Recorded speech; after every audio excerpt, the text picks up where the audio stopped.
Saya di sini akan mempresentasikan tentang Syaikh Abdul Rauf As-Singkali dan Syaikh Muhammad Ar-Rasyid Al-Banzari.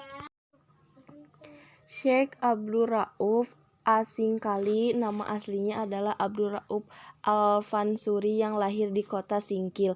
Beliau adalah orang pertama kali yang mengembangkan tarekat Syatariah di Indonesia sekitar tahun 1640. Beliau berangkat ke tanah Arab untuk mempelajari ilmu-ilmu keislaman. Abdul Rauf Al-Singkili pernah bermukim di Mekah dan Madinah. Ia mempelajari tarekat Syatariah dari gurunya yang bernama Ahmad Qurasy dan Ibrahim Al-Quraini. Kemudian Abdul Rauf As-Singkili pernah menjadi mufti kerajaan Aceh ketika diperintah oleh Sultan Safiyatuddin Ta'zul Alam. Abdul Rauf As-Singkili memiliki sekitar 21 karya dalam bentuk kitab-kitab tafsir, hadis, fikih, dan tasawuf.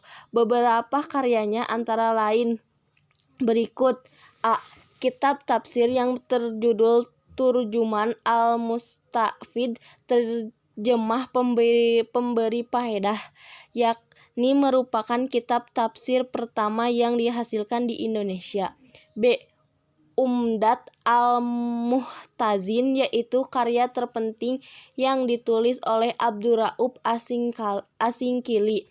Buku ini terdiri dari 7 bab yang membuat tentang zikir, sifat Allah dan Rasul-Nya, serta asal-usul ajaran mistik. Pada pembahasan di bab terakhir, beliau menceritakan tentang riwayat hidupnya dan gurunya. C. Mir'at At-Tublat Fi Tashil Ma'rifah Ahkam Syariah lil Malik Al-Wahhab, cermin bagi penuntut ilmu fikih untuk memudahkan mengenal segala hukum syariat. Kitab ini membuat berbagai masalah mazhab Syafi'i yang merupakan panduan bagi para qadhi. Abdur Rauf As-Singkili meninggal di Aceh.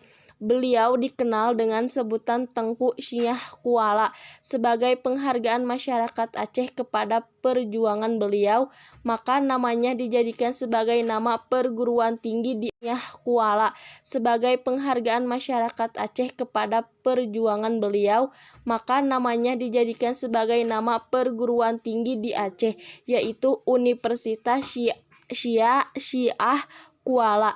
Kampus ini didirikan pada tahun 1961 di Banda Aceh.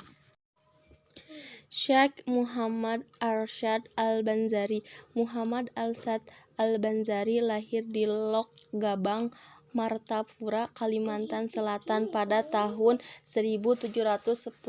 Beliau lahir dari Pasanggrahan Abdul dan Siti Aminah. Setelah wafat, beliau dikenal dengan sebutan Datuk Kalampayan karena dimakamkan di desa Kalampayan.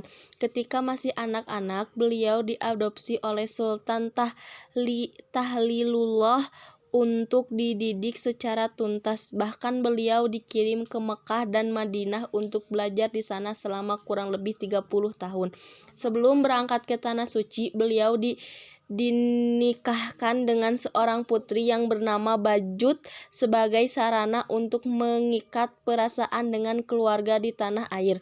Di antara gurunya yang sangat berpengaruh adalah Syekh Athaillah yang pernah memberikan izin kepada Muhammad Ar-Rasyid Al-Banzari untuk mengajar dan memberi fatwa di Masjidil Haram. Selama belajar di Tanah Suci, ia berteman dengan para ulama, di antaranya A. Syekh Abdul Samad Al-Palimbani, B. Abdul Wahab Bugis dari Makassar yang kemudian menjadi menantunya, dinikahkan dengan Syarifah binti Muhammad Ar-Rasyid Al-Banzari. C. Syekh Abdurrahman Masri Dari Jakarta, langkah pertama yang digunakan Syekh Muhammad Arsyad Al-Banjari sekembalinya dari belajar di Tanah Suci adalah membina kader-kader ulama. Ia meminta kepada Sultan Tamjidillah sebidang tanah untuk dijadikan sebagai pusat pendidikan. Di tempat itu dibangun rumah tinggal, ruang belajar, perpustakaan, serta asrama bagi para santri. Berkat perjuangan keras beliau dengan dibantu menantunya, akhirnya pusat pendidikan tersebut ramai dikunjungi para santri-santri dari berbagai daerah. Tempat tersebut hingga saat ini dikenal dengan nama Kampung Dalam Pagar, sebab para santri yang belajar di pendidikan tersebut ramai dikunjungi para santri-santri dari berbagai daerah. Tempat tersebut hingga saat ini dikenal dengan nama Kampung Dalam Pagar, sebab para santri yang belajar dilarang meninggalkan tempat tersebut tanpa izin. Muhammad Arsyad Al-Banjari juga aktif menulis buku. Di antara karyanya yang terbesar adalah kitab yang berjudul Sabilul Muhtadin, Jalan Orang yang Mendapat Petunjuk. Karena keilmuan beliau yang luar biasa, Muhammad Arsyad Al-Banjari mendapatkan julukan Matahari Agama dari Banjar. Sekian presentasi dari saya. Wassalamualaikum warahmatullahi wabarakatuh.